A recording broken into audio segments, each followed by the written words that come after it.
고린도 후서 1장 1절부터 보시겠습니다.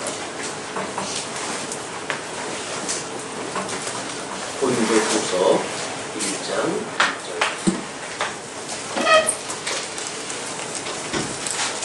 하나님의 뜻으로 말미암아 그리스도 예수의 사도된 바울과 및 형제 디모데는 고린도에 있는 하나님의 교회와 또 온 아가야에 있는 모든 성도에게 하나님 우리 아버지와 주 예수 그리스도로조차 은혜와 평강이 있기를 원하노라.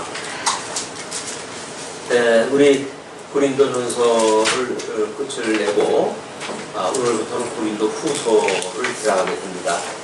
모든 성경이 일단 서론 부분이 전체 강론의 방향을 가름하기 때문에 서론 부분에 주목하는 것은 매우 중요하다고 생각이 듭니다.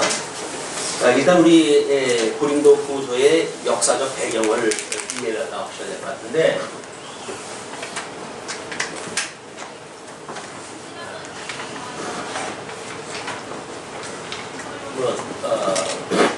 지금 여기에 에베소라고 하고 여기 고린도 교회라고 이야기했을 때, 지금 1차 전도 여행 때는 이제 아시아 지역을 이쪽을 여행을 갖다 했죠. 2차 전도 여행 때 이 범위를 넓혀가지고 이제 이쪽 전 아시아 지역뿐만 아니라 이쪽을 넘어가가지고 좀 마게도냐 반도 이쪽으로부터 해가지고 지금 고린도로 내려와가지고 고린도 교회는 2차 전도 여행 때 이것이 설립이 되어진 교회입니다. 물론 1차 전도 여행 때나 2차 전도 여행 때나 수많은 반대와 죽음을 지금 걸고 복음을 사도 바울이 증거를 갖다 했는데, 지금 2차 전도 여행이 끝나고 3차 전도 여행에 지금 이게 에베소에 거할 때에 고린도에서 들려오는 소식이 매우 불행한 소식이 들려왔다고 이렇게 이야기를 했어요. 그래서 디모데 편에 고린도 전서를 기록을 갖다 해가지고 보내는데, 들리는 소식에 별로 좋아지는 것이 없습니다. 그렇기 때문에 사도 바울이 이제 상당히 노심초사한 끝에 잠시 여기서 바로 고린도 교회를 들리지요. 그러나 그 고린도 교회에서 사도 바울의 권면을 받아들이지 아니하고 배척을 갖다 하는 이런 그 사태가 벌어지고 눈물로 다시 에베소로 돌아오는 사건이 있게 되어졌습니다. 그러나 지금 끊임없이 우리 이 에베소 지역에서 우리 16장 고린도전서 16장에서 그러잖아요. 여기서 내가 좀 더 머물러야 되겠다 50절까지. 왜냐하면 공유호의 문이 열리고 나를 대적하는 자들이 점점 강해지고 있다. 이렇게 소개를 갖다 합니다. 물론 3차 전도 여행 이제 이 고린도 교회를 갔다가 이제 이 3차 전도 여행의 지금 에베소 지역에서는 이제 은장실에 대한 그 우상 숭배를 섬기는 그 여인의 그 귀신을 내쫓는 바람으로 해가지고 그걸로 돈을 벌던 사람들한테 끊임없이 박해를 당하고 있는 이런 그 위기도 처했던 사건이 바로 3차 전도 여행 때 있었던 사건입니다. 그런데 이제 여기서 50절까지 지나겠다고 약속을 하니까 이쪽에 있는 그 사도 바울을 배척하고자 하는 거짓 교사들의 이야기는 이 사람은 말일 뿐이지 이 약속을 지키지 않는 사람이다. 이렇게 해가지고 멀리 떨어져 있을 적에는 뭐 위험이 있는 듯이 뭐 어쩌고저쩌고 하지만 가까이 와가지고 우리들 가까이 오게 되면 전혀 영향력도 미칠 수 없는 그런 사람이다. 이렇게 해가지고 심지어 사도권까지도 이제 부정을 갖다 하게 되어집니다. 만약에 그가 사도권이 있다고 한다면 우리 베드로처럼 그는 자기 부인까지 데리고 다니면서 전도 역할을 하지 않느냐. 그리고 그 베드로 같은 경우는 자비라 하지 않는다. 왜? 사도이기 때문에 하나님께서 다 그 먹을 걸 공급하시고 성도들로 하여금 그렇게 궁핍케 하지. 이 사람은 사도가 아니니까 자기가 이 수족을 올려가지고 자비량을 갖다 해가지고 복음을 증거하고 하지 않느냐 라고 해가지고 사도 바울이 가지고 있던 복음적인 모든 선한 일에 대하여 이거를 뒤집어가지고 소개를 갖다 해버립니다. 이때나 그때나 무리들의 생각은 그렇게 깊지 못해요. 사려가 깊지 않습니다. 그냥 세대의 흐름에 휩쓸려 가는 것이 군중이기 때문에 정말 하나님 앞에 복음에 우리가 뿌리를 내리고 이렇게 살아간다고 하는 것은 만만치가 않습니다. 정말 한국 기독교의 뭐 1000만이니 1200만이니 했던 그 기독교가 말도 못하게 쇠락해져 가고 있고 오히려 세속이 이 교회에 대하여 지금 훈계를 갖다 하는 이런 웃지 못할 그런 때에 지금 이르렀거든요. 이것이 기독교가 그동안 대중화는 이루어진지 모르겠지만 복음이라고 하는 그 진수를 맛보지 못했기 때문에 하나님의 나라가 지금 임했고 하나님의 나라를 배우고 사는 것이 주님의 몸된 교회 생활을 하는 것인데 그런 개념이 없었던 거예요. 예수만 믿으면 복 받고 예수만 믿으면 뭐 사업이 잘 되고 예수만 믿으면 건강하고 이런 세속에서 추구하고 있는 그것을 교회에서 그대로 갖다가 쓰니까 아니 뭐 돈 준다고 한다면 주일날 나가서 돈 버는 게 이렇게 현찰로 들어오지 교회 오는 게 무슨 돈이 되겠어요. 그러니까 성도들이 점점 이런 어떤 이성적으로 모순이 되어지고 또는 이거 교회에서 가르치는 것하고 표리가 부동한 이런 그 교회 지도자들의 모습을 보고 성도들이 알게 모르게 하나님을 부정하고 교회를 마다하고 떠나기 시작을 하는 거예요. 이 현실 문제입니다. 이런 그 현실 문제를 우리가 제대로 믿지 않으면 지금 하나님께서 왜 2000년이나 격해져 있는 이때에 고린도의 사건을 통해 가지고 우리에게 이 말씀을 주셨을까? 이런 하나님의 말씀이 지금 우리들에게 아무리 영향력이 없는 거죠. 왜? 그냥 성경 내용만 공부하고 만다고 한다면 그렇다고 한다면 우리 굳이 이 주일날 모여가지고 그럴 거 없죠. 성경 공부하는데 요일이 뭐 필요해서 아무데나 하면 되지. 그러나 이것이 하나님의 예배로 하나님의 신령한 양식을 주신다고 믿고 그래서 우리 하나님께서 이 예배를 통하여 하나님의 말씀을 우리에게 주시고 그 말씀이 우리의 삶을 변화시켜 가고 우리 하나님을 깨달아가는 지식에 우리가 더욱 성장하게 되어지고 이런 것이 살아있는 영적 예배인 겁니다. 이런 그 영적 예배를 위해서 우리가 이 고린도 교회에 있었던 그 민중들의 그냥 거짓 지도자들이 속이는 대로 그 이야기를 그냥 듣고 마는 거예요. 사람이라고 하는 것이 모두 양면성이 있는 거 아닙니까? 사도 바울이 그 답답한 심정은 그랬을 거예요. 이걸 뭐 거선목이니까 어떻게 이걸 뒤집어 가지고 보여줍니까? 이 마음을 어떻게 알려줄 수가 있어요. 그냥 할 수 없이 이제 마게도냐 지역으로 가가지고 디도를 다시 보냅니다. 디도를 다시 보는 이 후소를 이제 기록을 갖다 하고 디도를 갖다 다시 보내게 되어지는데, 그러니까 고린도 전서를 기록을 갖다 하고 한 1년여가 못 미쳐가지고 지금 이 데살로니까 이쪽 지역을 간 거예요. 이제 이쪽에 가가지고 지금 고린도 교회 성도들을 만나기 전이죠, 아직은. 그러나 물론 이제 그 기도에 의해 가지고 반가운 소식을 듣습니다. 고린도 교회가 많이 정돈이 되어지고 사도 바울에 대한 그런 많은 오해도 불식이 되어졌고 뭐 이런 소식을 들어가지고 이제 고린도 교회를 방문하고 거기서 상당 기간을 거하면서 로마서를 기록을 하다 하고 그리고 이제 로마 여행을 다 하게 되어진 것이 사도행전을 통해서 배웠던 우리들의 그 배경이에요. 역사적 배경. 그러면 이제 이러한 역사적 배경이 성경 신학적인 입장으로 해야하는 어떤 관계인가라고 하는 걸 우리가 살펴봐야 되겠는데요. 일단 그 주보에 보시게 되면 주보에 제일 큰 물론 부로 나눈 것은 신약성경 편 제2편이 이제 신약성경이고 그 일부가 우리 복음서라고 한다면 제2부를 천상사역에 대한 그래서 제1부가 사도행전이라고 한다면 제2부가 로마서부터 유다서까지의 내용이다. 제3부가 물론 요한계시록에 대한 이야기겠죠. 그리고 지금 제1장이 교회의 속죄 사역으로 견인을 하신다. 주님의 몸된 교회는 끊임없이 속죄 사역으로 주님께서 붙들고 계시다고 하는 것을 증거한 내용이 로마서로부터 갈라디아서인데 제2절은 뭡니까? 하나님의 나라에 대한 증거다 이렇게 이야기를 했어요. 하나님의 나라, 이 고린도 교회에 있는 이거를 하나님의 지금 우리 2절에서는 뭐라고 소개를 합니까? 그거를 1절에서는 고린도에 있는 하나님의 교회라고 이걸 지칭을 하세요. 이 하나님의 교회, 이 하나님의 교회는 물론 지상교회죠. 고린도에 있는 지상교회입니다.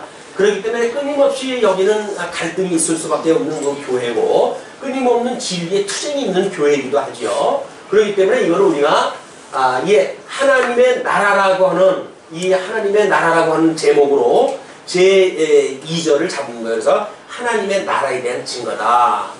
제1절에서는 로마서를 통해서 하나님의 의에 대한 증거로 이야기를 했잖아요. 그러니까 하나님의 의와 하나님의 나라가 이미 하나님의 기뻐하신 뜻이었었는데 지금 그 1장 1절에서 이렇게 시작을 합니다. 하나님의 뜻으로 말미암아 만사는 하나님의 뜻대로 되어지는 거예요.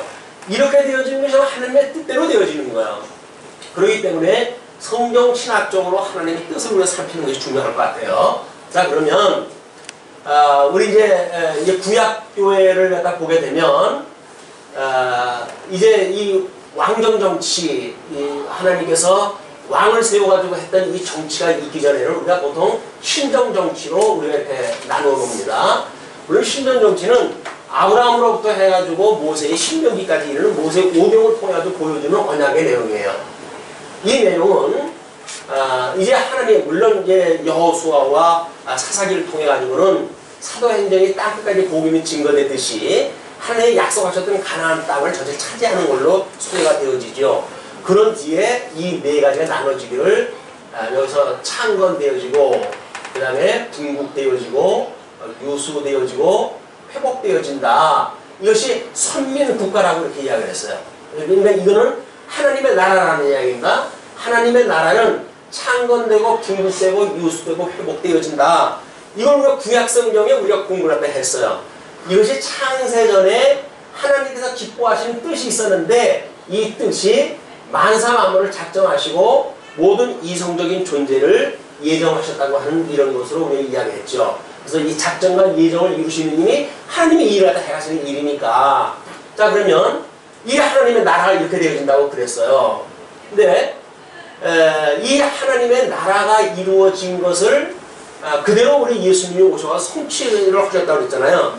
그 성취하셨던 사건이 예수 그리스도의 성육신, 예수 그리스도의 고난, 죽으심, 이 부활이라고 하는 것을 통해 가지고 이 선민 국가가 이것이 그대로 성취되어졌다고 우리가 확인을 해왔죠. 그러니까 예수 그리스도가 우리 사도신경을 예배 전에 다 같이 읽었습니다만은 성육신하고 고난 받으시고 십자가에 죽으시고 사흘 만에 이제 부활하다 하셨던 사건이 바로 예수님께서 이루셨던 지상사역이에요. 자, 그러면 이게 하나님의 뜻대로 예수님께서 죽으시고 성경대로 죽으시고 성경대로 살아나셨다고 이렇게 이야기를 했어요. 이거는 하나님의 뜻대로 이루어진 겁니다. 이 하나님의 뜻을 우리가 관통하였다 하는 어떤 의미가 발견되어져야 고린도 후서의 전체적인 내용을 확인할 수가 있어요. 왜냐하면 지금 이 하나님의 나라의 3대 요소, 이 3대 요소는 국민, 국토, 국권, 이것이 보통 3대 요소라고 이렇게 이야기를 하죠. 마찬가지로 이 3대 영역이 있어요. 나라라고 하는 거에는 영역이 있는데 그것이 사회적인 요소고 하나는 경제적인 요소고 하나는 정치적인 그런 요소가 나라에 대한 구성, 범주예요, 범주. 우리가 어떤 모든 어떤 세상사를 볼 때에 이것이 보통 세 가지 크게 대본을 갖다 보게 되면 이렇게 되어지는 거예요. 물론 여기서 이제 뭐 인문학이라든지 또는 우리 어떤 자연과학이라든지 이런 과학의 영역으로 나눠 놓을 수도 있겠지만 왜 이런 사회적인, 경제적인, 정치적인 걸로 되어져 있느냐면 고린도 후서의 논리가 이렇게 되어져 있기 때문에 그래요. 그래서 이 사회적인 원리로 해가지고는 사즉생이라고 하는 원리로 되어져 있고 그 다음에 이 경제적인 원리로 해가지고는 연적보라고 하는 내용으로 되어져 있고 정치적으로 되어져 있는 거는 이걸 선빌 이 선빌 봉자에 봉즉치로 이렇게 우리가 원리가 내려놓은 거예요. 왜냐면 이게 뭡니까? 우리가 죽어야 산다는 이야기거든요. 세속으로부터 죽어야 우리는 신령한 세계로부터 살 수가 있는 거예요. 근데 이 세속으로부터 죽는 것이 뭐냐면 바로 이 죽으심에 대한 이야기예요. 예수님이 이 땅에 오셔가지고 신분이 두 가지가 있는데, 하나는 낮아지시는 신분이 있고, 이 낮아지신 신분, 이걸 우리가 비하의 신분이라고 이렇게 이야기했죠. 그 다음에 승기의 신분이 있다고 그랬어요. 이걸 우리가 이제 높아지시는 신분입니다. 이 높아지시는 신분. 그러니까 우리 주님께서 이 두 가지 신분을 이루시는 것은 끊임없이 죽으시고 부활하는 걸 보여주는 거예요. 주님의 몸된 교회가 끊임없이 세속적으로 죽고 신령한 나라로부터 우리가 살아나는 역사, 이것이 주님의 몸된 교회에서 보여주는, 하나님의 나라에서 보여주는 통치의 원리예요. 왜냐하면 이 나라가 세속적인 나라라고 한다면 보편적으로 이렇게 설명을 하게 됩니다. 그러나 우리 하나님께서 모세 오경을 통해서 약속했던 나라는 제사장 나라예요. 제사장 나라. 그냥 보통 일반적인 나라라고 하면 굳이 이런 그 분국되고 유수되어지는 과정을 겪을 필요가 없죠. 그냥 창백해 되어져가지고 끝날까지 그렇게 살아가면 좋은 거예요. 그냥 망하는 것이 어쩔 수 없지. 그들이 망하긴 하지만 우리가 어떤 세속적인 걸로 보게 되면 뭔가 실패 안 하고 끊임없이 성공되어지는 것을 원하는 거 아니에요. 근데 하나님께서 보여주신 제사장의 나라는 그 특징이 죽였다가 살리신다는 이야기예요. 그것이 낮아지신 신분과 높아지신 신분을 통해 가지고 예수 그리스도를 보여주시는 사건이에요. 그것이 십자가의 사건이고, 그것이 예수 그리스도의 이 구약의 이 언약에 대한 성취 사건이고, 신약성경 우리 이 주님의 몸된 교회를 통해서 보여주는 이게 기초가 되어지는 사건이에요. 그러니까 이 복음적인 의미를 우리가 모르고 신앙생활을 한다는 이야기는 신앙생활 자체가 말이 안 되는 겁니다.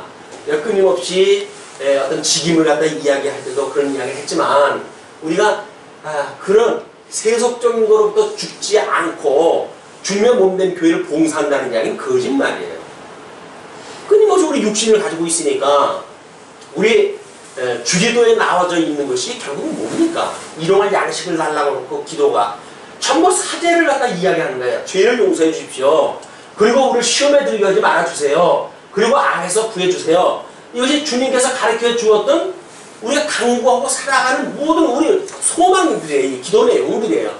그러면 아니 예수 믿고 구원받았는데 뭔 사죄를 맨날 우리 해달라고 이걸 구합니까? 주님한테. 우리가 우리에게 죄를 사해준 것처럼 우리 죄를 용서해 주세요. 왜 우리가 사죄가 필요합니까? 다 사죄를 받았는데 이제 지은 죄뿐만 아니라 지을 죄까지 다 용서를 받았어요. 그런데 왜 우리가 이 죄 사함을 용서를 갖다 기도를 갖다 해야 됩니까? 이 사죄하는 것에 기도가 없이 신앙생활을 한다는 이야기는 거짓말이에요. 신령한 세계가 없이, 우리 육신의 어떤 소욕에 대한 자기의 자각이 없이 무슨 신령한 세계를 추구합니까? 우리가 끊임없이 이 낮아진다는 이야기는 세속으로부터 우리가 죽어야 된다는 거예요.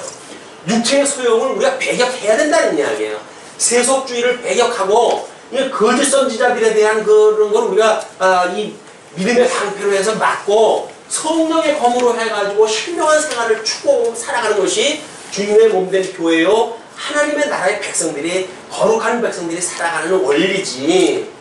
주님의 주님의 교회, 하나님의 나라에 살아가는 그런 삶의 원리가 세상하고 똑같다고 한다면 굳이 교회 와서 또 뭐 있어요? 세상이 다 하나님의 나라인데. 우리가 이렇게 세상에 대하여 죽을 수 있는 것이 속죄의 문제예요. 끊임없이 그 욕심 가지고 살아가는 거 아니에요, 우리가?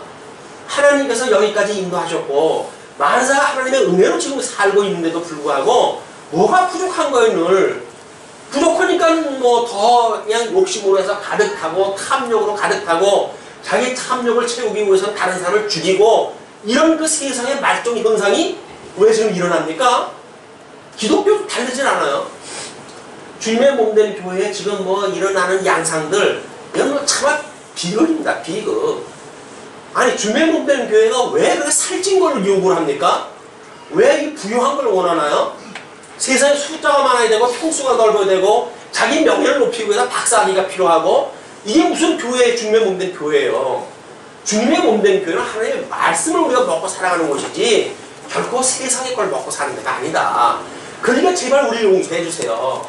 이 말씀을 놓치게 되면 우리 끊임없이 욕심에 우리 딸려 살아갈 수밖에 없으니까 우리 욕심을 갖다가 여기서 우리 주님의 백성들 이런 포로까지 끌려가가지고 그들을 제 새로운 피조물을 만들어 가듯이 예수 그리스도로 말미암아 함께 죽고 다시 살아남으로 우리가 새로운 피조물이 되어졌다는 것을 끊임없이 기억날 수 있게 해주세요 라는 이야기예요 이게. 자 그러면 아마 이 정도면 고린도 후서에 대한 원리가 죽고 살아나는 신분에 대한 이 원리라고 하는 걸 우리가 이제 확인할 수가 있습니다. 그러면 한번 그 본문을 보시죠. 하나님의 뜻으로 말미암아, 하나님의 뜻으로, 만사는 하나님의 뜻대로 되어지는 거니까 그리스도 예수의 사도된 바울과 및 형제 디모데는 고린도에 있는 하나님의 교회와 이 디모데를 거기다 언급한 거는 1차 전도, 2차 전도 여행, 지금 3차 전도 여행 때 이 문제가 있으니까 디모데를 보내가지고 편지를 보냈는데도 불구하고 디모데가 돌아왔을 때 뭐 특별히 나이가 어리고 그러니까 그 디모데를 의심여기지 말 걸 갖다 충분히 아마 탐구도 했었겠건만 그들이 디모데의 말을 안 듣잖아. 그래가지고 결국 빈손으로 이제 돌아왔으니까 지금 1차 전도 여행을 떠나면서 디모데를 만났고 그 디모데를 자기의 제자를 삼아가지고 지금 1차 전도 여행, 2차 전도 여행, 3차 전도 여행까지 동행했던 사람이에요. 그 사람은 자기 아들과 같이 여기는 동역자입니다. 젊은 나이에 하나님을, 예수님을 만나고 하나님의 나라의 그런 사역을 감당하기 위해서 수많은 그 고생을 하는 어린 동역자를 사도 바울이 보았을 때 이 고린도 교회 성도들이 얼마나 한심해 보이겠어요. 어떤 연조라든가 연륜이라든가 세속적인 시각으로 주의 좋음을 살펴보는 이런 그 인생들은 이 하나님의 나라가 이 뭔지 신령한 세계를 보는 곳이 아니니까 그래서 그를 이제 밖을 갖다 했죠. 그런데 디모데가 나이 어렸기 때문에 무시한 것만도 아닌 거예요. 왜? 사도 바울이 직접 건너갔잖아요. 근데 그걸 영접질 않는 거예요. 그러니까 눈물로 다시 귀환을 딱 하고 그리고 이제 다시 올라가가지고 거기서 복음을 증거하는 그렇게 하면서 지금 2차 이 고린도 후서를 기록을 갖다 했다 그렇게 했으니까 그래서 고린도에 있는 하나님의 교회와 또는 아가야에 있는 모든 성도에게 여기서 말하고 있는 아가야 지역이라고 하는 것이 이쪽 전체를 하부 정도를 이건 지금 이 두 개로 로마 제국이 두 개로 나눠가지고 이 아가야 지역을 다른 한 큰 지역으로 나눠놨어요. 이 수도가 이제 고린도라고 하는 곳이 이 아가야 지역의 수도가 이제 고린도입니다. 그런 곳이 있기 때문에 아가야에 있는 모든 성도에게 하나님 우리 아버지와 주 예수 그리스도로조차 은혜와 평강이 있기를 원하노라. 자 그러면 성부 하나님 아버지에 의해서 지금 이것이 언약대로 성취가 되어졌어요. 그러니까 우리는 예수님이 이거대로 이 예표대로 오신 것을 알게 되어지니까 이렇게 이루어진 것을 보고 하나님의 절대 주권을 우리는 확인하게 돼요. 만사가 하나님의 이 뜻대로 이 섭리를 딱 하시는 걸로 보아가지고 만사가 이루어지는 하나님의 절대 주권에 의해서 이루어지는구나 라고 하는 것을 깨달은 자들마다 이것이 하나님의 이 주권으로 이루어진 것이 내가 이 제사장 나라를 세웠다고 하는 것에 참여되어졌다는 거 아닙니까? 예수 그리스도로 말미암아 우리가 새로운 피조물이 되어졌다는 거 아닙니까? 그렇기 때문에 우리는 이 절대 주권을 믿는 자들마다 하나님의 은혜를 노래할 수밖에 없는 거예요. 하나님의 은혜를 말하면서 뭐 내 의지를 이야기하고 내 공로를 이야기하는 건 전부 새빨간 거짓말입니다. 하나님의 절대 주권으로 만사를 작정하시고 예정하시고 그렇기 때문에 지옥도 천국도 하나님이 다 작정한 대로 이루어지는 겁니다. 여기서 택자도 불택자도 하나님이 다 예정하신 뜻대로 이루어지는 거예요. 그런데 이 수많은 사람들이 또 청함을 받은 사람들은 많았지만 택함을 입은 사람들은 집어든 장면까지 보여주잖아요. 제사장 나라가 이루어지고 거룩한 백성이 되어졌다고 하는 사실은 이건 하나님의 실로 말할 수 없는 큰 은혜로 말미암은 거예요. 그 성도가 새로운 피조물이 되어졌다는 이야기는 하나님의 은혜로 말미암았습니다라고 하는 끊임없는 찬송의 어떤 근거가 여기로부터 말미암은 거지. 근데 신앙생활을 해가다 보게 되면 은혜로 된 거 다 잊어버리잖아요. 그러니까 우리는 자꾸 내 이름을 높이려고 그러고 나를 자랑하려고 하고 하니까 거짓말을 치고 논문을 갖다 거짓말을 갖다 해가지고 박사학위를 얻어내고 박사학위가 주님 몸에 주님 교회에 무슨 필요가 있어요? 세속적인 그런 학위가 이 하나님의 나라하고 뭔 상관이 있다고. 그 대학에서 눌러주는 그런 안수를 갖다 받기 위해 가지고 학위를 받기 위해 가지고 온통 주님의 몸된 교회 이게 전부 학위에는 인플 현상이에요. 그러면 안 된다는 거 뭐가 이 2%가 부족하다는 거예요. 다른 사람하고 차별화되려고 한다면 어떻게 해야 돼요? 박사 학위를 받아야지. 그나마 가져야 대형 교회를 갖다가 인도할 수가 있지 않겠어요? 이게 주님의 몸된 교회가 그런 것이 아니라는 거예요. 고린도 교회를 통해서 끊임없이 죽어야 산다고 하는 원리를 배우게 되어집니다. 경제의 원리에 대해서는 버리는 것이 곧 우리 하나님의 나라가 구하게 되어진다고 하는 걸 배우게 되어져요. 다른 사람으로 하여금 섬기는 이게 바로 사랑으로 다스림을 이 원리라고 하는 걸 깨닫게 되어진단 말이에요. 지금 하나님의 나라, 이 주님의 몸된 교회의 원리, 3대 원리가 있는데 그것이 사직생 원리, 연직고 원리, 공직치의 원리다. 이제 고린도 후서의 전체 구도로 이제 우리가 삼아놓은 겁니다. 그렇기 때문에 거의 이제 한쪽 가로 1번에 교회 생활의 사회적 원리로 이렇게 이야기가 됐잖아요. 그 사회적 원리인 사직생이다. 이렇게 해가지고 7장까지는 이제 그런 사회적인 측면에 대해서 우리가 한번 살펴볼 거거든요. 이렇게 은혜로 구원을 받았다고 하는 사람들, 하나님의 놀라운 은혜로 구원을 받았습니다. 이 은혜가 바로 예수 그리스도의 죽으심과 부활로 닮아진 거 아니에요? 그렇기 때문에 우리들의 의로 되어진 것이 아니라 이 주권을 하나님의 의를 하나님께서 지금 실현시키신 거 아닙니까? 그렇기 때문에 우리는 예수 그리스도로 말미암아 평강을 누리는 거예요. 우리가 스스로 무엇인가 이제 이 정도 요즘 이제 노후 그 보험제도니 그것 때문에들 화두가 됐던데 모르겠어요. 노후 보장 정도 해놓으면은 얼마큼 잘 먹고 잘 살는지 모르겠습니다. 그건 하나님의 나라와는 아무 상관이 없는 거예요. 아니 무엇을 먹고 마시고 간에 하나님의 그 의와 나라를 구하면 나머지 건 더 주신다면요. 더 주신 것은 하나님께 주시는 은혜로 받은 거지. 우리가 뭔가를 보호를 갖다 하고 보장을 갖다 하고 노후를 갖다 보장하기 위해서 만들어 놓은 어떤 비추되어진 걸로 살아가는 것이 아니잖아요. 그것이 하나님께서 주신 걸로 믿어지는 것이 평강이란 말이에요. 뭐 많아도 적어도 마찬가지입니다. 하나님께서 주신 것으로 우리가 살아간다고 믿어져야 우리가 그 평강을 누리고 살아가는 거예요. 새로운 피조물이 되는 것도 주님께서 주셨다고 믿어져야 우리가 평강을 누리지. 인간의 노력으로 무엇인가가 우리가 우리 하나님의 의에 내가 무슨 힘이 보태지고 라고 한다면 끊임없이 우리 평강을 누릴 수가 없어요. 그래서 주는 그리스도시고 살아계신 하나님의 아들이십니다 라는 신앙 고백이 우리 죄를 용서해 주십시오 라고 하는 그것은 우리를 용서해 주셨습니다 라고 하는 신앙 고백이에요. 우리 주님께서 나를 용서해 주셨다고 하는 신앙 고백이 뭐로 나옵니까? 우리 여기 이스라엘 백성들 우리 가나안 땅을 주셨을 때 왜 이스라엘 백성들은 한꺼번에 7족속을 하나님께서 단번에 왜 뽑아내지는 않으시죠? 왜 가시를 남겨놓으시죠? 그러니까 하나님께서 하나님의 은혜로 되어졌다고 하는 걸 깨닫게 하시기 위한 섭리란 말이에요. 힘이 없고 능이 없어서 그러신 거 아니에요. 하나님께서 왜 우리를 예수를 믿었는데 바로 천국으로 안 데려가고 나머지 인생을 이렇게 살아가게 하십니까? 하나님이 능이 없어서 그러신가요? 아닌 거예요. 네가 정말 나로 말미암아 구원을 받았다고 하는 사실을 믿니? 라고 하는 걸 신앙 고백을 갖다 하는 걸 뭘로 신앙 고백을 합니까? 성도들의 우리 삶을 통해서 신앙 고백을 하는 거예요. 신앙 고백을 받아가지고 우리가 구원을 받았기 때문에 앞으로는 어떤 것도 필요 없다고 하는 이야기는 말이 안 되는 거예요.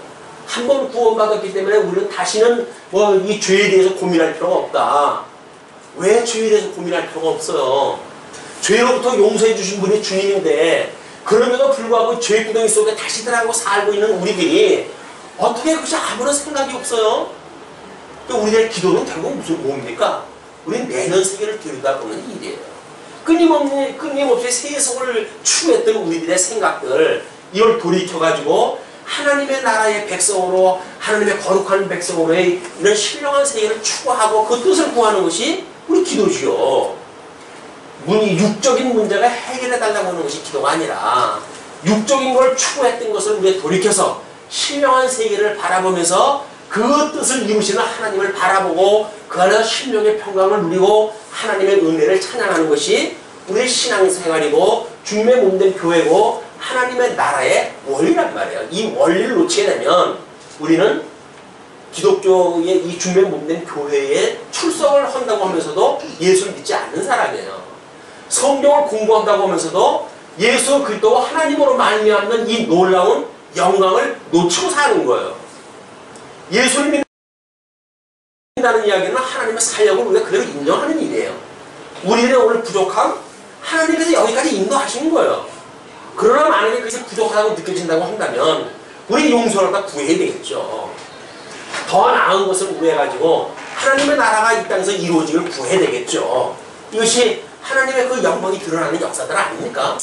우리 로마서 16장에서 이야기했듯이 우리는 모든 성도에게 나타나는 것이 하나님의 영광의 시연이라고 한다면 우리 이제 오후에 우리 주님의 몸된 교회 말씀도 성교의 의미라는 걸 공부하게 될 텐데 그때 또 이제 그게 한 번은 언급이 되어질 겁니다. 자 그러면 이렇게 우리들의 잘못되어져 있는 왜곡되어진 신령한 세계가 아니라 과거에 죽기 전에 있었던 그 나라를 추구하고 살던 우리의 삶의 방향을 제대로 알게 되어졌을 때 그렇게 살아가기를 원하는 것이 사도 바울의 간곡한 간구였어요. 하나님 우리 아버지와 주 예수 그리스도로 조차 은혜와 평강이 있기를 원하노라. 그 이야기예요.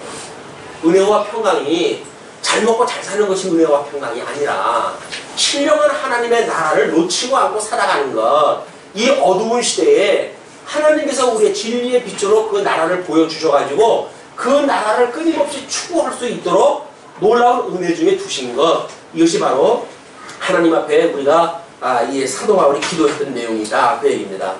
자 그러면 3절로 5절 이제 환난 가운데서 위로하시는 하나님을 찬양한다고 이렇게 소개가 하는데 끊임없이 고린도 후서의 이야기는 어떤 이야기로 되어져 있을까요? 이 내용으로 위로 짐작하건대 환난, 위로 이 두 가지 주제로 되어져 있어요. 고린도 후서의 전체 주제는 환난과 위로라고 하는 두 가지 주제로 되어져 있어요. 이건 예수 그리스도의 죽으심과 부활이라고 하는 그 예수님의 신분을 깨달아 아는 사람들만이 누릴 수가 있는 거예요. 예수 그리스도의 죽으심과 부활에 참여한 자들만 이걸 누릴 수가 있단 말이에요. 예수 그리스도와 함께 죽고 함께 살아났다고 한다면 우리는 환난 가운데 위로가 있다고 하는 걸 믿게 돼요. 왜? 우리가 이렇게 약속되어진 것은 남은 고난을 채우라고 하는 주님의 몸된 교회를 통해서 이게 이루어질 거거든요. 우리 복음서에서 약속되어진 이 내용은 서신서를 통해서 이루어지는데 서신서에서 이루어지는 것도 여전히 주님의 몸된 교회가 이렇게 되어진다는 거예요. 그러니까 너희 안에 끊임없이 환난이 있다는 거예요. 이 환난이 그냥 있는 것이 아니라 이 위로가 있을 터인데 이 환난이 너희들의 인내를 낳게 하고 그 인내가 너희들을 하고 믿음의 이 연단을 낳게 하는 더욱 단단한 신앙인을 만들어가는 하나님의 정의 섭리이기 때문에 환난 날에 너희들이 온전히 기뻐해라 그 이야기예요. 우리는 온전히 기뻐하는 것이 아니라 세상의 것들 더 많이 달라고 우리 구하잖아요. 이 환난이 오는 것들을 갖다 오히려 이게 더 우리는 방조하고 있잖아요. 근데 환난이라고 하는 거는 여기서 만나는 이 환난은 예수를 그리스도로 믿고 그를 증거하는 신령한 세계의 삶을 사는 사람들에 대한 환난이에요. 육적인 거에 배고픔을 이야기하는 것이 아니라 육적인 것에 어떤 부족함을 말하는 것이 아니라 끊임없이 여기서 말하는 이 환난은 신령한 세계를 주님의 이 언약대로 이루어가는 주님의 몸된 교회를 살아가는 성도들이 그걸 당할 수밖에 없는 그 모습이 환난의 모습이다. 이걸 이제 우리가 3절서부터 확인을 합니다. 찬송하리로다. 그는 우리 주 예수 그리스도의 하나님이시요 자비의 아버지시요 모든 위로의 하나님이시며 그 찬송을 갖다 해야 되는데 하나님에 대하여 그가 누굽니까? 찬양받으실 대상이 그는 우리 주 예수 그리스도의 하나님이라고 했어요. 우리 그리스도 하나님이라는 이야기는 뭐예요? 우리 머리 대신 그리스도 이분의 우리 주님의 몸된 교회 그냥 이 주님의 하나님이라고 한다면 우리는 예수님과 한 몸을 이루었으니까 우리들의 아버지가 되어지는 거죠. 그러니까 이분의 아버지라고 하는 걸 먼저 강조하는 거예요. 이분이 왜 죽었다가 부활한 걸 우리 눈으로 보게 하셨으니까 이걸 믿는다고 한다면 너희들이 환난이라고 하는 그런 문제를 두려워할 이유가 없다. 왜? 하나님도 위로를 다 해주실 거니까. 죽음으로부터 너희들 부활했던 그런 그 모습을 보지 않았느냐. 주님의 몸도 교회도 이렇게 해가신다 그 이야기예요. 네. 자비의 아버지시요. 그분은 자비의 아버지세요. 주님의 몸된 교회. 우리 그래서 아가서에 대한 주제를 뭐라고 이야기를 했죠? 선택적 자비성이라고 이렇게 이야기를 했죠? 누구한테나 자비하신 분이 아니에요. 택한 백성들한테만 선택적으로 자비하신 분이란 말이에요. 선택한 백성들한테는 공의로우신 분이죠. 그분이 자비하신 분이 아니에요. 공의로운 심판하시는 분이야. 심판하시는 그런 그 분이 자비로움을 가지고 심판을 또 어떻게 합니까? 이거는 지금 아가서의 그 주제를 우리가 선택적 자비성이라고 봤던 그 내용은 우리 택함을 받은 은혜를 입은 자들에게만 누려지는 속성이 하나님의 자비성이에요. 그 자비를 우리한테 보여주는 거예요. 여기서 버림을 받은 사람들, 배격되어진 사람들, 이런 사람들은 그 자비가 이루어지질 않아요. 그러나 예수 그리스도의 죽으심과 부활을 믿는 사람들, 이런 사람은 환난 가운데서도 하나님의 자비하심을 믿어요. 그렇기 때문에 그걸 구해요. 그렇기 때문에 하나님의 위로가 임하게 되어지는 겁니다. 네. 모든 위로의 하나님이시며 우리의 모든 환난 중에서 우리를 위로하사 우리로 하여금 하나님께 받는 위로로서 모든 환난 중에 있는 자들을 능히 위로하게 하시는 이시로다. 주님의 몸된 교회는 어려움을 겪은 자, 이 진리를 인해 가지고 핍박을 받은 자가 위로할 수가 있지. 세상에서 출세하고 세상적 어떤 육적으로 아주 출생이 성공한 자가 환난을 받고 있는 자를 위로할 수가 없어요. 주님의 몸된 교회의 이 환난 날에 위로가 가능한 자는 누굽니까?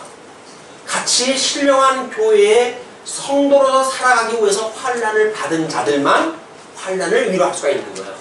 우리 주님만이 죽었다가 부활하신 주님만이 위로주가 되듯이 이 주님의 몸된 교회 신령한 하나님의 나라를 추구하면서 받았던 그런 그 환난을 경험한 자들만이 위로를 해줄 수가 있다. 이건 이제 사도 바울이 자기의 경험을 소개하기 위한 그런 그 일이기도 합니다.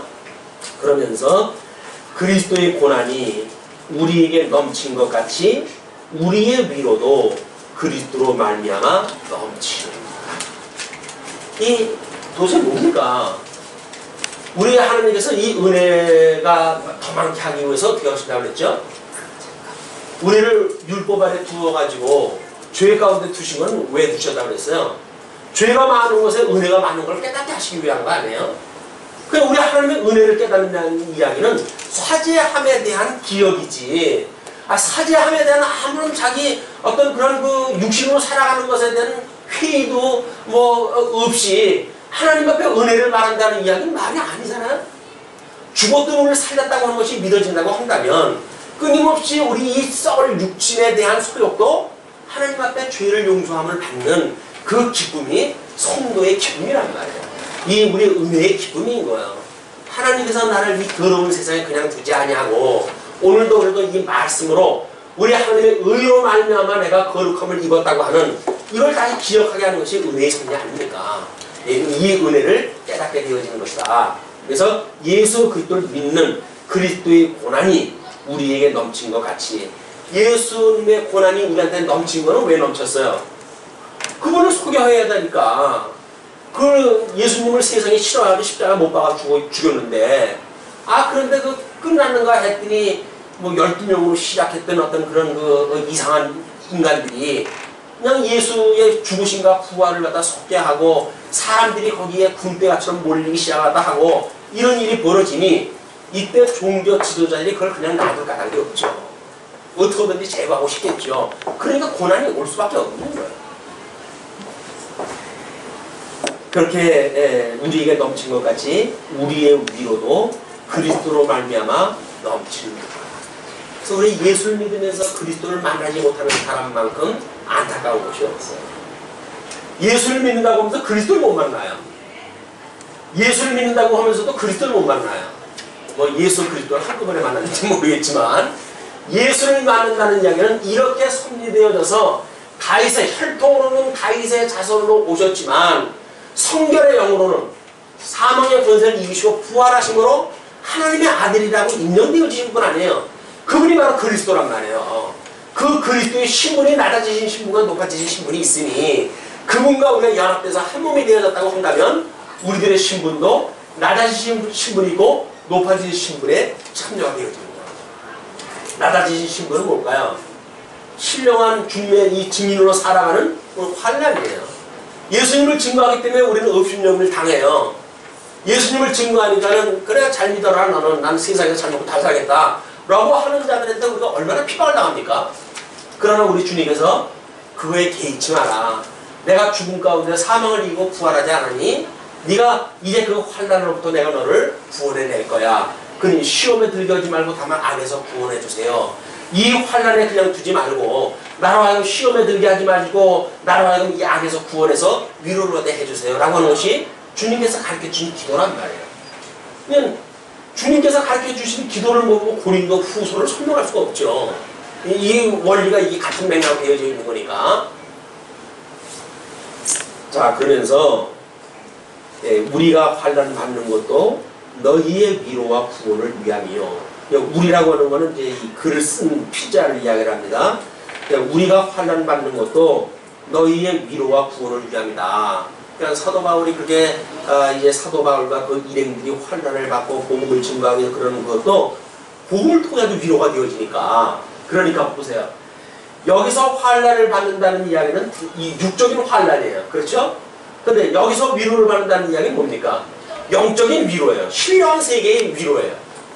육체의 소욕을 우리가 이제 어떻게든지 하나님 앞에 이 육신의 소욕을 성령의 소욕으로 제어시키는 일은 바로 신령한 하나님의 이 은혜, 위로를 받기 위해서는 육적인 걸로 환난을 마다하는 자기의 몸을 쳐서 복종케 하는 자기가 매일같이 죽는 이런 아픔이 동반을 하는 거예요.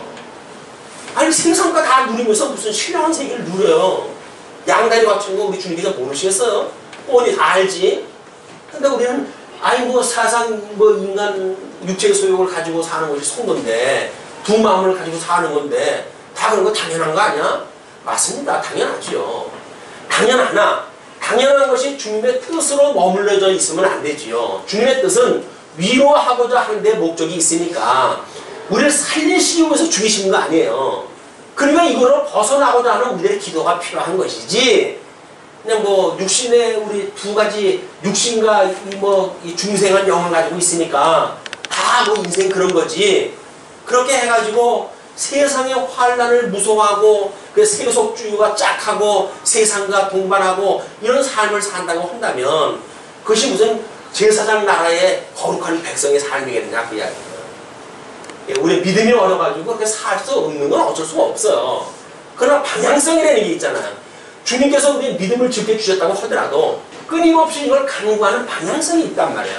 우리 온전함의 이유는 예수 그리스도의 형상을 담고자 하는 그의 지식에까지 이르게 하고자 하는 이런 그 방향성이 있는 것이 살아있는 사람들의 어떤 삶이지. 살아있다고 하는데 방향도 없어. 바람 치는 대로 물결 치는 대로 우리가 그냥 신앙생활을 한다고 한다면 그건 죽어져 있는 거지요.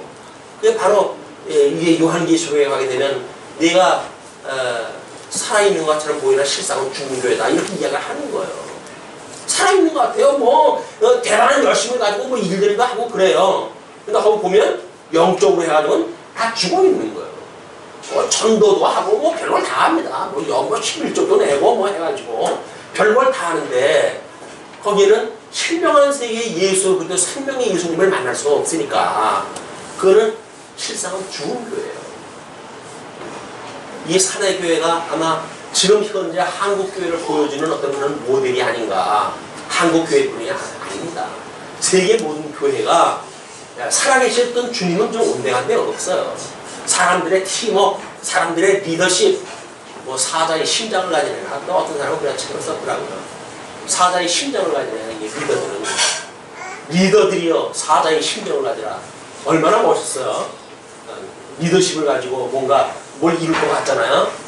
근데 물론 그 내용이야 우리 담대한 그 믿음을 주셨던 짐승과 싸워서 이기는 그런 그 믿음에 대한 이야기겠지만 너무 강한 거를 우리가 추구하고 있는 것도 바람직한 일이 아니다. 우리 하나님께서 전능하신 분인데 뭐 내가 강하면 모르겠어요. 내가 부드러워도 어린 양 권세가 사망 권세를 이기신 것이 믿어진다고 한다면 우리는 어린 양 권세를 믿는 거예요. 그냥 온유함을 믿는 거지 강한 걸 믿는 것이 아니란 말이에요. 근데 우리는 뭔가 강함을 이긴다고 생각이 드니까 강해가지고 이기는 건 부러지는 겁니다. 부러지는 것. 그건 세상의 힘이에요. 이 주님의 몸된 교회의 힘은 온유한 힘이에요. 섬기는 힘이에요. 버리는 힘이에요. 죽는 힘이에요. 이건 도저히 세상이 흉내낼 수 없는 힘입니다. 왜? 하나님께 주시는 능력이니까. 네, 너희의 그런 그 위로와 구원을 위함이요. 혹 위로받는 것도 너희의 위로를 위함이니 이 위로가 너희 속에 역사하여 이 역사라고 하는 그런 그 의미가 하나님의 말씀의 운동력으로 이루어지는 일들입니다. 우리가 받는 것 같은 고난을 너희도 견디게 합니다. 이 고난을 견디게 하는 일은 말씀의 운동력밖에 없어요. 하나님의 말씀이 살았고 운동력이 있어. 그래서 우리가 말씀 운동 소원교회하네요. 그 운동이 일반 모브먼트가 아니에요. 오늘 선언을 새롭게 해야 돼. 사람들이 조직을 통해 가지고 뭘 어떤 복음을 증거하는 그런 그 운동이 아닙니다. 말씀이 살아서 역사하는 그런 운동이에요. 그런 그 운동이야말로 말씀 운동 소원교회 새로운 아마 이게 방향성 2013년에 그런 그 방향성이라고 보여집니다. 우리가 받는 것 같은 고난을 너희도 견디게 하느니라. 하나님의 위로면 그 충분히 그걸 견딜 수가 있다는 이야기죠. 그러면서 7절 너희를 위한 우리의 소망이 견고함은 너희가 고난에 참여하는 자가 된 것 같이 위로에도 그러할 줄 알리라. 소망이 견고. 그렇게 환난 가운데 있는데도 불구하고 사도 바울은 이걸 넘어뛰어가지고 소망을 가지고 있어요. 왜? 이렇게 이루어지고 이렇게 언약되어진 예수 그리스도의 사역은 그의 몸된 교회를 능히 이거대로 이루어가실 뿐이니까 언약대로 이루어가실 뿐이니까 복음서의 언약이 지상사역의 언약이 천상사역을 통해서 이루어질 거니까 그게 믿어지는 것이 소망 가운데 있게 되어지는 겁니다. 그래서 너희를 위한 우리의 소망이 견고함은 흔들리지 않아요. 지금 비록 너희들이 교회가 지금 뭐 분란이 일어나고 그렇다고 하더라도 소망이 견고하다. 너희가 고난에 참여하는 자가 된 것 같이 위로에도 그러할 줄 알미라. 그러니까 지금 뭐예요? 이 고린도 교회 지금 이 혼돈 상태, 이 주님의 몸된 교회가 바로 서기고 있는데 거짓 자들이 들어와서 휘두르는 거 아니에요. 이게 주님의 몸된 교회를 휘두르는 건 어떤 자들이 휘두르는 거예요? 이 거짓 교사들이 와가지고 휘둘르게 되니까요. 사도 바울이 전했던 복음이 아니라 세상의 논리를 가지고 와가지고 흔들고 있다니까요. 그것이 소위 말하는 영지주의자들을 바탕으로 한 율법주의로 바탕으로 한 이런 유대주의와 이런 헬라파의 이런 그 사람들의 잘못되어져 있는 이런 그 교리 운동이다. 이런 걸 통해 가지고 환난을 당하고 있는 거예요. 주님의 몸된 교회가 물론 주님의 몸된 교회 지금 어렵게 환난을 당하고 몸살을 앓고 있잖아요. 이 몸살을 앓고 있는 그거는 알짜배기들만 지금 이 환난을 받고 있는 거예요. 거짓자들에게 적당히 아보는 자들은 그 사람들은 뭐 걸붙여 사는데 환난 받을 거 뭐 있어요? 여기서 환난 받는 사람은 복음을 알고 있는 사람들만 환난을 받아요. 그걸로 해가지고 애통해요. 하나님의 주님의 몸된 교회가 이런 거짓자들에 의해서 휘둘리고 이런 거에 의해서 주님의 몸된 교회가 몸살을 앓고 이걸로 인해가지고 택한 백성들만 고통을 느끼는 거예요. 주님의 몸된 교회를 통해서 고통을 느끼십니까? 지금 주님의 몸된 교회가 어떤 아픔을 가지고 계신지 고통을 느끼십니까? 한국교회가 세계의 교회가 저 주님의 몸된 교회가 어떻게 지금 몸살을 앓고 있는지 눈으로 보이십니까? 손으로 만져주시나요? 현재 문제예요 이게. 그런 것들이 우리가 이 기도 제목으로 없다고 한다면 아니 우리 교회만 잘 먹고 잘 산다고 한다면 그게 무슨 의미가 있어요. 이웃교회와 어떤 이런 그 교회가 지금 어떻게 된지도 모르고 나만 잘 먹고 잘 살면 됐지. 그렇게 해서 더 이상 복음 증거할 필요도 없잖아요. 왜? 아이 뭐 하나님께서 어린 저도 하실 거 하려고. 뭐 나만 뭐 예수 잘 믿으면 됐지. 뭐 알아듣기도 힘든 거 그 사람들 뭐 그거 데려다 오면 뭐래. 그런 건가요? 아니고요. 말씀이 없어가지고 이 어떤 갈급해하는 신명들이 있다고 한다면 이 진리 말씀 증거하는 것이 이 시대를 살아가는 우리들의 사명이 아닌가요? 그 주변 묻는 교회 일이란 말이에요. 이게.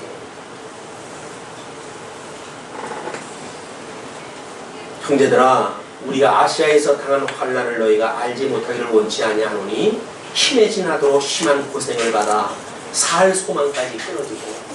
물론 고린도 교회를 사도 바울이 설립을 갖다 했으니까 사도 바울이 그동안에 그 1차 전도 여행, 2차 전도 여행 또는 뭐 이런 그 내용들에 대해서 되게 잘 알고 있을 거예요. 이 3차 전도 여행 고린도에 도착하기 전까지 에베소에서 그 공회의 문이 열리고 대적하는 자들이 많아진다고 했던 것을 소개했던 것을 보아서는 이 사람들이 지금 에베소 지역이라든지 하는 데서 사도 바울이 당했던 이 고통들을 알 거예요. 그런데 힘에 지나도록 심한 고생을 받아 살 소망까지 끊어지고 우리 마음에 사형 선고를 받은 줄 알았으니 이는 우리로 자기를 의뢰하지 말고 오직 죽은 자를 다시 살리시는 하나님만 의뢰하게 하시라. 이게 말씀입니다. 잘나빠진 너희들 이 육신을 갖다가 의지하지 말고 죽었던 자를 살려줬던 그리스도 이분의 위로를 의지하라. 그게 여기서 뭐 육신으로 해가지고 조건으로 해가지고 이루어지는 것이 아니라 만사를 언약으로 주신 주님의 이 언약을 이루어서 이루어지는 것이니까 너희들이 여기에 소망을 가지고 살았으면 좋겠다. 그런 것이 사도 바울의 이제 간곡한 그 이야기입니다. 그러면서 그가 이같이 큰 사망에서 우리를 건지셨고 또 건지시리라. 그 시제를 보세요. 그가 이같이 큰 사망에서 우리를 건지셨고 과거사를 쓰고 또 건지시리라. 현재사를 쓰고 또한 이후에라도 건지시기를 그를 의지하여 바라노라. 끊임없이 아니 과거에 우리는 예수 믿고 구원받았어요. 그러므로 그 이유는 이제 뭐 어떻게 하나 저렇게 하나 뭐 하나님께서 다 인도하시겠지 라고 만약에 생각이 거기에 머물러져 있다고 한다면 우리는 주님께서 가르쳐 주신 의미를 모르는 사람이에요.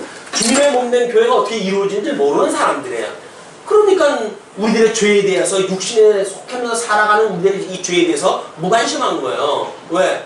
우리 다 용서받았는데 뭐 용서받았기 때문에 우리는 더 이상 사죄에 대한 의미도 없어요. 이런 거가 하나님의 말씀에 있으니까 그러니까 이거를 빼버리라는 거예요. 성경에서 제거시켜버리려잖아요. 왜? 왜 지금도 이 주기도를 해야 되냐? 하지 말아라. 그 이야기예요. 왜 하지 말아야 될까요? 아니 다 예수로 만나면 구원받아가지고 영생을 얻었는데 왜 아직도 우리 죄를 용서해달라고 하는 기도가 필요하냐? 필요 없다는 거예요. 이게. 필요 없을까요? 필요 없으면 왜 우리가 아직도 이 환난에 여기에 있을까요? 왜 이스라엘 백성들은 창건되어졌던 나라가 쪼개지고 심지어 포로로 끌려가고 이런 지경에 왜 이르렀을까요? 하나님이 이미 나라를 완성시켜 주셨는데 그러나 제사장 나라를 만들기 위해서는 여기다가 집어넣어야 되는 거예요. 그래 알고 골라내죠. 여기서 잘못되어진 자를 골라내야 될 거 아니에요? 정말 참 하나님과 사랑하는 자와 미워하는 자를 갈라내야죠. 그게 하나님의 심판의 역사인 거예요. 주님의 몸된 교회 뭐 우리 고백이야. 나는 예수를 갖다 그리스도로 믿었어요. 라고 다 고백하고 살 수는 있겠죠. 그런데 그것이 정말 죽었던 영이 살아난 고백이냐 아니면 아직도 그렇게 믿는다고 하는 이성적인 믿음이냐 그건 아무도 몰라요. 누가 알아요 그걸. 이걸 우리 죽었던 영이 살아났다고 하는 것을 믿는 사는 진정 그것이 믿어진다고 한다면 끝까지 견인에 이르게 되지요. 끝까지 견인에 이르는 자가 영적으로 해서 죽었던 자가 살아났다고 하는 확신을 가진 자들이에요. 그렇지 않은 자는 중간에 다 이 환난 날에 왜 삽니까 여기서? 이거 떠나면 우리가 편하게 되는데 떠나야죠. 그러면서 자기네들은 용서함을 받았다는 거예요. 아닌 거예요. 예수 그리스도로 말미암아 우리가 죽었던 영이 살아났다고 한다면 우리는 환난 날의 위로를 받을 걸 믿고 소망 중에 살아가는 거예요. 이런 환난을 우리가 말할 이유가 없는 거예요. 왜? 죽었던 걸 살리셨다고 하는 증거니까. 죽었던 나를 살리셨다고 하는 증거가 뭡니까? 환난을 당하는 거예요. 환난. 복음을 위해서 주를 위하여 우리가 환난을 당하는 거예요. 근데 주를 위한 삶이 아니라 내 일생을 그냥 내 인생을 위한 내 삶을 위한 삶이라고 한다면 예수 그리스도로 말미암아 중생되는지 그거는 그냥 내 신념의 세계예요. 우리가 신념 가진다고 해서 믿어지는 거 아닙니다. 믿음의 세계와 신념의 세계는 달라요. 지식의 세계와 영적 이 생명의 세계는 다른 거예요. 근데 그걸 모르게 되면 마치 성경을 통해서 뭘 아는 논리를 갖다 조금 공부해놓고 나는 구원 받았어 라고 살아갈지 모르죠. 그게 중복으로 상관이 있겠어요? 중복은 상관이 없는 거예요. 정말 이 말씀이 우리의 양식이 되어져서 매일매일 그 말씀이 아니면 도저히 살 수가 없어요. 주님, 아니 살아있다고 그러면서 어떻게 주님의 말씀이 없이 살아갈 수가 있어요. 말씀을 사모하는 거예요. 그렇기 때문에 환난을 마다하지 않는 거예요. 환난 날에 온전히 기뻐할 수가 있는 거예요. 왜? 주님께서 나를 살리겠다고 하는 증거니까. 내가 받았던 세상이 너를 미워하면 나를 먼저 미워하는 줄 알아라 라고 이야기하셨으니까 예수를 인해서 핍박을 받는다고 한다면 주님을 위한 이 핍박이로구나 믿어진다고 한다면 오히려 더욱 기쁜 일 아닌가요? 주의 백성이라고 하는 확증인데 우리는 이거는 왠지 떨떠름해요. 이거보다는 이쪽에 잘 먹고 잘 사는 쪽에 한 표 던지겠다. 그건 이제 우리의 믿음의 수준에 의해서 결정이 되어질 겁니다. 그러면서 그가 이같이 큰 사망에서 우리를 건지셨고 또 건지시리라. 또한 이후에라도 건지시기를 그를 의지하여 바라노라. 너희도 우리를 위하여 간구함으로 도우라. 사도 바울이 자기네들이 오히려 고난받는 것은 핍박받는 고린도 교회를 위해서 지금 하는 거라고 그러면서도 여전히 기도를 요청을 하다 합니다. 우리를 위하여 간구함으로 도우라.